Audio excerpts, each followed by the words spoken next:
अहम ब्रह्मास्मि, यानी कि मैं ही ब्रह्मांड हूँ।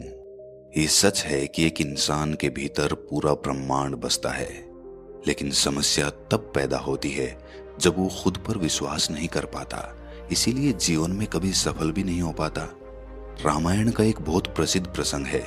जब वानर सेना माता सीता की खोज के लिए निकली थी, तो कोई भी वानर समुद्र लांघ कर माता सीता की खोज लाने के लिए तैयार नहीं हुआ, क्योंकि किसी को खुद पर विश्वास नहीं था कि उनके अंदर इतनी शक्ति हो सकती है कि वो एक समंदर को लांघ कर अशोक वाटिका में पहुंचकर माता सीता की खोज खबर ले सके। लेकिन जब जामंत जी ने हनुमान जी को उनकी शक्तियां याद दिलाईं, तो वही हनुमान जी समुद्र लांघ कर माता सीता की खोज लेने के बाद लंका को जलाकर वापस लौट आते हैं। इसी प्रकार दुनिया में बहुत सारे लोग अपनी शक्तियों को भूल जाते हैं। उन्हें ये स्मरण ही नहीं रहता कि वो असीम संभावनाओं के साथ पैदा हुए हैं, और धीरे धीरे खुद पर विश्वास करने से ज्यादा वो दूसरों पर विश्वास करने लगते हैं, और वहीं पर उन्हें धोखे मिलने लगते हैं। आज की जो कहानी मैं आप लोगों को सुनाने वाला हूँ, उससे आपको ये पता चलेगा कि एक इंसान खुद पे से विश्वास क्यों खो देता है, क्यों वो खुद की शक्तियों को भूल जाता है, और वो क्या तरीके होते हैं जिनसे अपनी शक्तियों को वो दोबारा से याद कर सकता है और अपने जीवन में फिर से सफल हो सकता है। तो चलिए कहानी शुरू करते हैं। इससे पहले कि आप इस कहानी में खो जाएं, इस चैनल को सब्सक्राइब जरूर कर लें। एक सम्राट अपने महल के अंदर बड़ी असमंजस की स्थिति में चक्कर लगा रहा था। कभी वो अपनी राजगद्दी पर बैठता, कभी अपनी दाढ़ी खुजलाता और फिर से चक्कर लगाने लगता। सम्राट को इतना चिंतित देखकर उसकी पत्नी उसके पास पहुंची और वो उनसे पूछती है कि हे परमेश्वर, आप बड़ी चिंता में दिख रहे हैं। आखिर ऐसी क्या चिंता है जो आप रात में सो भी नहीं पा रहे हैं? बहुत समय से मैं आपको देख रही हूँ। शायद आप किसी बड़ी उलझन में हैं, लेकिन वो उलझन क्या हो सकती है? हमारा साम्राज्य तो बड़े अच्छे से चल रहा है, किसी बात की कोई फिक्र नहीं है, तो आपकी नींद किस चिंता की वजह से उड़ी हुई है? अगर आप मुझे बताने की कृपा करेंगे तो शायद मैं कोई सुझाव दे सकूं, जिससे कि आपकी उलझन दूर हो सके। सम्राट बड़े दुखी मन से कहता है कि रानी, मैं तुम्हें क्या बताऊं, मेरी समस्या ऐसी है जिसे कोई भी हल नहीं कर सकता। सम्राट ने आगे कहा कि तुम तो जानती ही हो प्रिय, हमारे सिर्फ एक बेटा है, और उसी पुत्र के भविष्य की चिंता मुझे सताए जा रही है।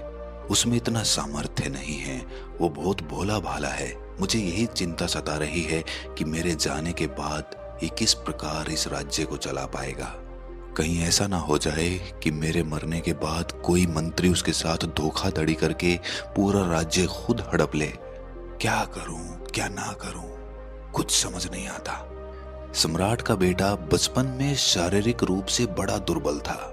दूर दूर से वैद्य उसके उपचार के लिए बुलाए जाते थे, और इसीलिए सम्राट के मन में अपने पुत्र के प्रति एक छाप पैदा हो गई कि मेरा बेटा तो बड़ा दुर्बल है, और जो छाप एक बार मन में पड़ जाती है वो बड़ी मुश्किल से साफ होती है। इसीलिए जीवन में किसी के प्रति कोई छवि नहीं बनानी चाहिए। जीवन नित्य बदलता रहता है। जो फूल कल खिला था आज वो मुरझा चुका है। इसीलिए जीवन कभी ठहरता नहीं है, वो पानी की तरह बहता रहता है। जब सम्राट के बेटे को ये एहसास हुआ कि उसका पिता उसे दुर्बल समझता है, दूसरों से कमजोर मानता है, तो उसके बाद उसके बेटे ने शारीरिक मेहनत करनी शुरू कर दी, और कुछ ही सालों में वो शारीरिक रूप से बहुत मजबूत हो गया था। लेकिन पिता के मन में पड़ी हुई छाप अभी भी वैसी की वैसी ही थी। वो अभी भी अपने बेटे को सिर्फ कमजोर, दुर्बल और दूसरों से कम आंकता था। अक्सर ऐसा होता ही है, बहुत सारे माता पिता अपने बेटे को दूसरों से कम समझते हैं, इसीलिए वो बार बार दूसरों का उदाहरण उन्हें देते हैं, जिससे उनके बेटे के मन में उन लोगों के प्रति ईर्ष्या पैदा होने लगती है। सम्राट का बेटा जितनी ही कोशिश करता अपने आप को दूसरों से ऊंचा दिखाने की, उसका पिता उसे उतना ही कमजोर समझने लगता। अब सम्राट ने अपने बेटे के हर काम में कोई ना कोई कमी निकालनी शुरू कर दी। वो अपने बेटे की उस कमी को दूर करते हुए उसे समझाते कि बेटा, मैं तुम्हारी भलाई के लिए ये सब कर रहा हूँ। तुम अच्छे से सारे काम सीख लो मुझसे, ताकि जीवन में तुम गलतियां ना करो। धीरे धीरे सम्राट के बेटे को ऐसा लगने लगा कि मेरा पिता मुझे नीचा दिखाना चाहता है, और इस सोच के कारण उसकी ईर्ष्या अपने पिता के प्रति और ज्यादा बढ़ गई। वो अपने पिता के सामने अपने विचार भी नहीं रख सकता था, क्योंकि जिस तरह से बचपन से उसके मन का दमन हुआ था, इससे वो अपने पिता के सामने कुछ भी खुलकर नहीं बोल पाता था। अगर सम्राट का बेटा अपने पिता से अपने मन की बात कर लेता तो शायद वो घटना टल सकती थी जो उस साम्राज्य के इतिहास के पन्नों में हमेशा के लिए दर्ज हो गई। सम्राट के बेटे के मन में अपने पिता के प्रति इतना द्वेष भर गया कि उसने अपने मंत्रियों, अपने सिपाहियों के साथ मिलकर अपने ही पिता का खून कर दिया। अपने पिता का खून करने के बाद भी वो उसकी लाश में खंजर बार बार घोंपता रहा, क्योंकि उसके अंदर की जो छटपटाहट थी, जो नफरत थी, जो ईर्ष्या थी, वो शांत उसके मरने के बाद भी नहीं हो रही थी। इसीलिए वो अपने पिता की लाश में खंजर घोंपते घोंपते बार बार चिल्लाता था कि अब तो तुम समझ गए होगे कि मैं दूसरों से ज्यादा बेहतर हूं। मैं आपसे भी बेहतर था, लेकिन आपने कभी मुझ पर यकीन नहीं किया। ये कहानी सुनाने के बाद गुरु ने अपने शिष्य से पूछा कि इस कहानी से तुम्हें क्या शिक्षा मिलती है?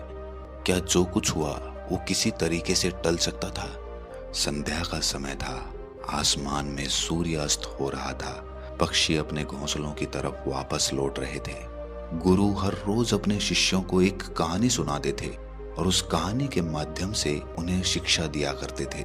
सम्राट की ये कहानी सुनने के बाद एक शिष्य ने खड़े होकर गुरु से कहा कि गुरुजी, हर पिता अपने पुत्र से प्रेम तो करता ही है, इसीलिए अपने बेटे को बेहतर बनाने के लिए वो उसकी कमियां निकालता है, उसे अपनी सीख देता है, अपने जीवन के अनुभव उसके साथ साझा करता है।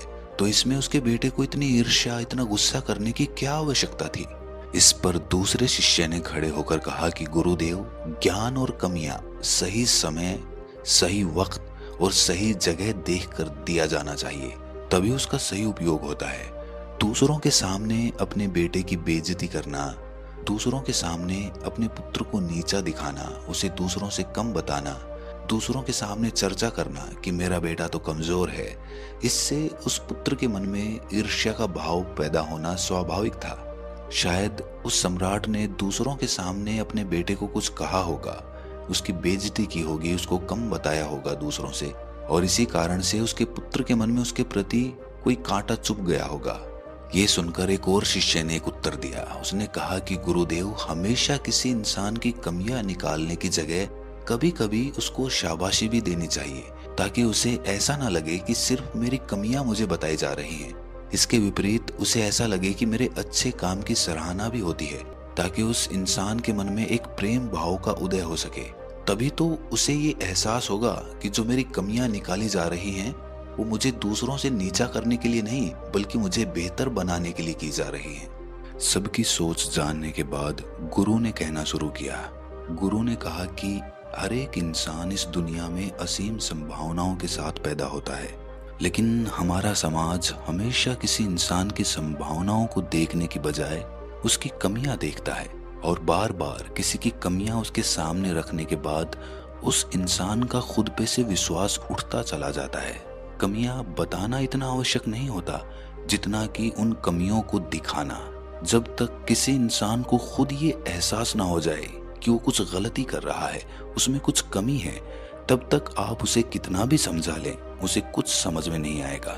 मान लीजिए कि कोई आदमी किसी पौधे में पानी दे रहा है और आपको पता है कि वो पौधे में ठीक तरह से पानी नहीं दे रहा है, और आप खड़े होकर ये देख रहे हैं, तो सबसे पहली बात उसे आप ये कहेंगे कि आप पौधे में ठीक से पानी नहीं दे रहे हैं, तो उसको कुछ समझ नहीं आएगा। लेकिन अगर आप खुद पानी देकर उसे दिखाएंगे तो उसे समझ में आने की संभावना ज्यादा बढ़ जाती है। तब उसे ये एहसास होगा कि वो गलती कर रहा था। लेकिन ये समाज सिर्फ ये बता देता है कि तुम गलती कर रहे हो, लेकिन उसे ये दिखाता नहीं है कि ये गलती किस तरह से ठीक की जा सकती है। इसके साथ साथ एक बात और जान लेनी आवश्यक होती है कि एक पिता का अपना अभिमान होता है। उसे ये लगता है कि वो उम्र में ज्यादा है, इसीलिए जीवन का अनुभव जितना उसके पास है इतना दूसरे के पास नहीं है, इतना उसके बेटे के पास नहीं है, और इसीलिए वो हमेशा अपने आप को सही समझता है, चाहे वो गलत ही क्यों ना हो। और इसके विपरीत जो कम उम्र का उसका बेटा है, उसकी हर बात उसे गलत लगती है, उसमें कुछ ना कुछ कमी लगती है। लेकिन अनुभव उम्र बढ़ने से नहीं आता है, वो तो सही समझ, सही होश पैदा करने से आता है। कम उम्र का इंसान भी ज्यादा अनुभवी हो सकता है अगर वो सचेत है, जागा हुआ है, होश में है तो।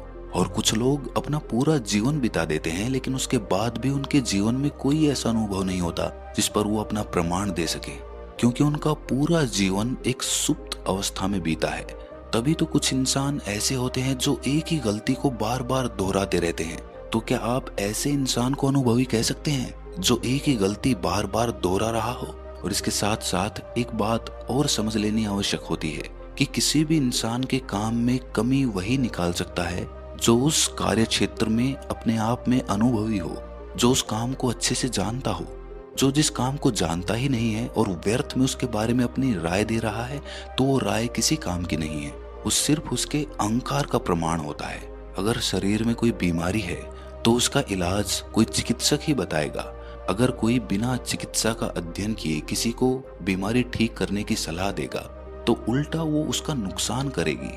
अगर सम्राट एक बार भी अपने बेटे की जगह खुद को रख कर देखता तो उसे एहसास हो पाता कि उसके बेटे के अंदर कितना दर्द है, कितना गुस्सा है, और वो गुस्सा किस वजह से है वो ये भी समझ पाता। लेकिन वो तो एक सम्राट था, उसका एक अहंकार था। वो कभी भी अपने आप को अपने बेटे की जगह रखकर उसकी भावनाओं को महसूस नहीं कर पाया। मैं ये नहीं कहता कि उसके बेटे ने जो किया वो सही था, लेकिन उसका पिता भी पूरी तरह से सही नहीं था। शायद उसकी परवरिश में ही कोई कमी थी, इसी वजह से उसको ऐसा परिणाम भुगतना पड़ा। और अगर आप किसी इंसान की बार बार कमियां दिखाते रहेंगे तो वो अपनी असीम संभावनाओं को कभी नहीं जान पाएगा। और इसके विपरीत अगर आप हमेशा किसी इंसान को गलत काम के लिए भी शाबाशी देते रहेंगे तो वो अहंकार से लिप्त हो जाएगा, वो गलत काम को भी सही मानने लगेगा। इसीलिए बड़ी सतर्कता के साथ उसका सही मार्गदर्शन करना अति आवश्यक होता है। कमियां भी बताना और अच्छे काम के लिए शाबाशी देना भी, दोनों बातें बहुत जरूरी होती हैं। अगर आप सिक्के का सिर्फ एक पहलू पकड़कर चल रहे हैं तो आप अपने आप को मुसीबत में डाल लेंगे। किसी को भी मजबूत बनाने का सबसे अच्छा तरीका यही है कि तुम खुद पर उसका विश्वास कायम कर दो। अगर उसका खुद पर विश्वास बन गया तो वो किसी भी कठिन परिस्थिति को अपने अनुसार ठीक कर सकता है। और इसके विपरीत अगर किसी इंसान को बर्बाद करना हो तो उसका खुद पे से विश्वास ही उठा दो तो वो जीवन में कुछ भी नहीं कर पाएगा। आत्मविश्वास ही सबसे बड़ा मूल मंत्र है जो एक इंसान को जीवन में सफल बना सकता है। लेकिन सबसे बड़ा सवाल यही है कि उस आत्मविश्वास को पैदा कैसे किया जाए, और वो होता है निरंतर अभ्यास से। जब आप बार बार अभ्यास करते हैं, जीवन की कठिन परिस्थितियों को झेलते हैं, उनसे पार उतरते हैं, तो धीरे धीरे आपको बड़ी से बड़ी मुसीबत भी छोटी लगने लगती है। तुम चलना शुरू तो करो, रास्ते अपने आप बन जाते हैं।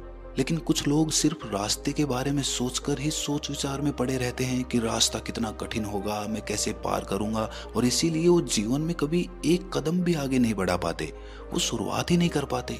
इसीलिए रास्ते की चिंता छोड़ो, वो अपने आप बन जाएगा। बस तुम ध्यान पूर्वक, होश पूर्वक अपना पहला कदम तो बढ़ाओ। जीवन बड़ा रहस्यमयी है, कोई नहीं जानता कि आने वाला पल आपके जीवन में क्या लेकर आएगा। वो असीम खुशियां भी ला सकता है या फिर असीम दुख भी आपके जीवन में भर सकता है। इसीलिए भविष्य की रास्ते की चिंता करना बिल्कुल व्यर्थ होता है।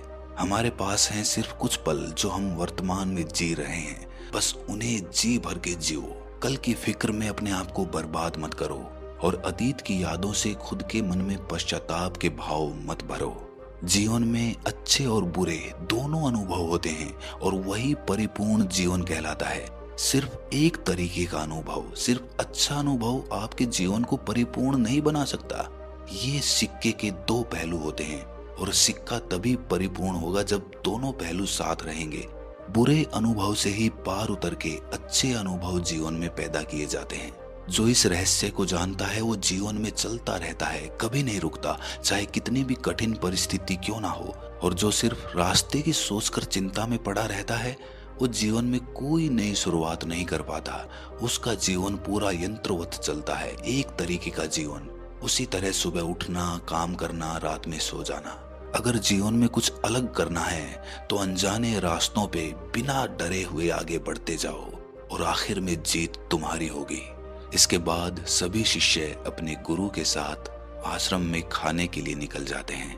तो दोस्तों, कैसी लगी ये कहानी आपको कमेंट सेक्शन में ज़रूर बताना। अच्छी लगी हो तो इस चैनल को सब्सक्राइब करके नोटिफिकेशन बेल को ज़रूर प्रेस कर देना।